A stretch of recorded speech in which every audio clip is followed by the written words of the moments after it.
obviously, Ronaldo, did he just sort of swat you aside Nice. when you were in the mix zone, or did he stop and talk to you? Well, he treated Iceland, the entire nation, like they were a bunch of annoying moths. That's what he did, didn't he? He really did, yeah. Yeah, because he said something to the tune of, the way they celebrated at the end, I thought they'd won the Euros. And I think he called them small, didn't he? He used the word to basically imply, small country, small mentality, small result for them. He was understandably bitter because he wants to have a great tournament, and it started with a draw against Iceland, which is not the way they wanted to start the tournament. But the best thing, as quite often happens in mixed zones, wasn't what he said.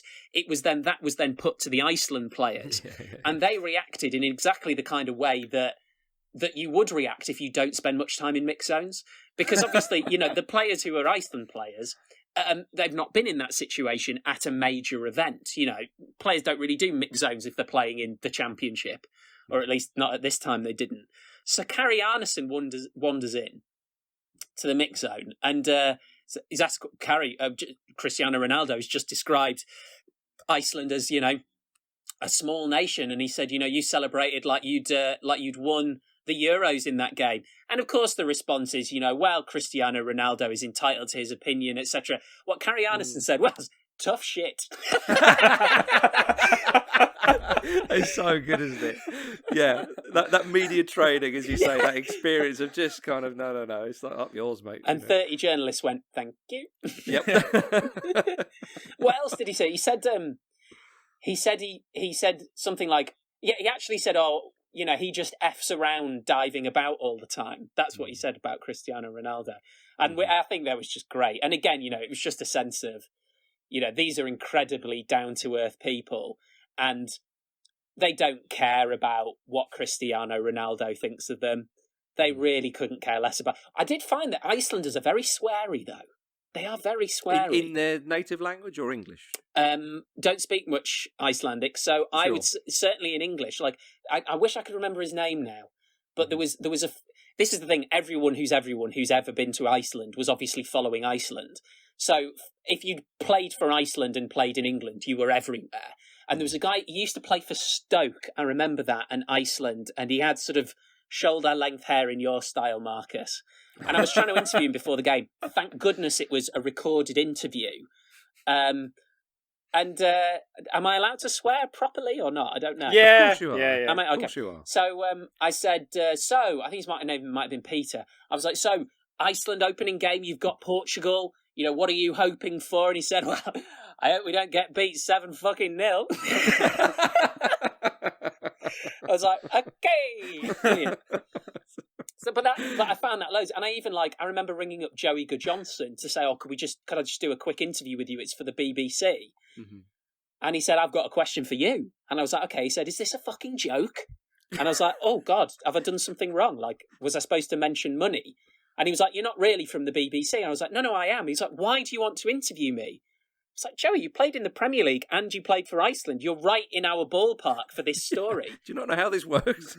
And then he was like, oh, great. He said, I'm really sorry. I'd love to talk to you. So, yeah, they're quite a sweary bunch, but lovable. So yeah, indeed. But and you have to have an absolute heart of stone not to be touched by that Iceland team and what they did. And you can't even say, oh, well, unless you're a Norway fan or a Swede. No, they all seem to get on well, as you say. The Swedish fans were in the fan park and supporting them and so on. It was an amazing time, and obviously they went on to beat England. But now, qualified for the World Cup and so on. They are a bit of a sort of a staple, if you like, on the international scene. Certainly for the moment, anyway. Well, that's the thing for the moment, isn't it? It's going to be interesting to see now that golden generation is starting to move on, or in some cases has moved on.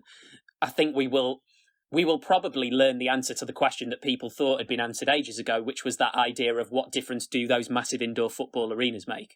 Mm-hmm. Because they've got enough coaches and they've got great facilities, so they should now be able to produce really good players. But I suspect that's something we might find out in the next kind of 5 years. So it might be 10 years after the Euros that they got to in 2016 that we actually start to learn that, as opposed to it having played a major role in in 2016. But you can imagine how much I just enjoyed lording that over people. Oh, you think the indoor football halls are the arena? Let me tell you.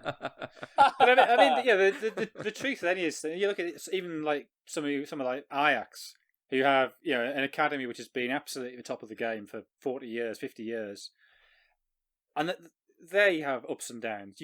When you've got a population of 330,000 or 350,000, whatever it is, you're not going to produce a team that's good enough to qualify for the European Championship every 4 years. It's not going to happen.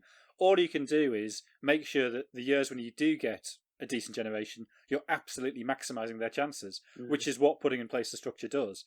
And I think that's where people misunderstand what youth development is. It's not a golden ticket. What it is sort of making sure that you make the best of what resources you have.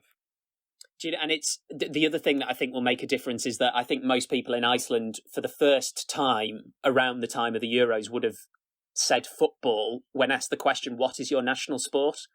Because before that, I interviewed a guy there called Jon Nah, who it kind of fits in with what I was saying to you before about Icelanders love to have two jobs. But he is one of their most famous actors and comedians. And for a laugh, he ran for mayor of Reykjavik and accidentally won and served 4 years as mayor of Reykjavik. And I interviewed him because I just wanted to talk to someone who wasn't a football fan about it. And he said, he described it as like gullible nationalism. So he said a few years ago, our national sport was CrossFit because we had one person who was good at CrossFit. And then it became MMA. And I spent quite a bit of time interviewing contestants from The World's Strongest Man, because that was Iceland's national sport for years. That's what they were known for, yeah. And I interviewed Hafthor Bjornsson, who's the guy who also played the Mountain in Game of Thrones. And those were the Iceland sporting superstars. And I think that is what getting to 2016 has done. It feels like football is now the national sport. And I remember this interview I did with Jon Nah. He was like, we loved CrossFit, and then we loved MMA, and now we love football. I said, okay, so what is the national sport of Iceland? He said, well, why didn't you ask? It's easy. Judo. Are you concerned, though? They didn't make Euro 2020 or 2021, whatever we're calling it. So do you think football could wane? I mean, it seems unlikely, though, in Iceland due to their recent success. I mean, it's not impossible. I mean, that is what the history of the country is. They would need to find a new sport to be great at, though. So there would have to be something which really takes off. I think that's probably a question for an Icelander now, isn't it? But I would suspect that the football anchors have been put in so deeply now that takes over. What they probably need is they need another Gylfi Sigurdsson, don't they? That's what they need. They need another Gudjonsson, another Gylfi Sigurdsson. And what I hope is that they just keep approaching football the same way. And as a good example of that, I went to the squad announcement for Euro 2016, and Lars Lagerbäck and Heimir Hallgrímsson had put together their own PowerPoint to announce it. Nobody did it for them. They did a PowerPoint. Love that. So you just want it to stay small time, because obviously if it gets big time, I'll just move on. I'll see you in the Faroe Islands.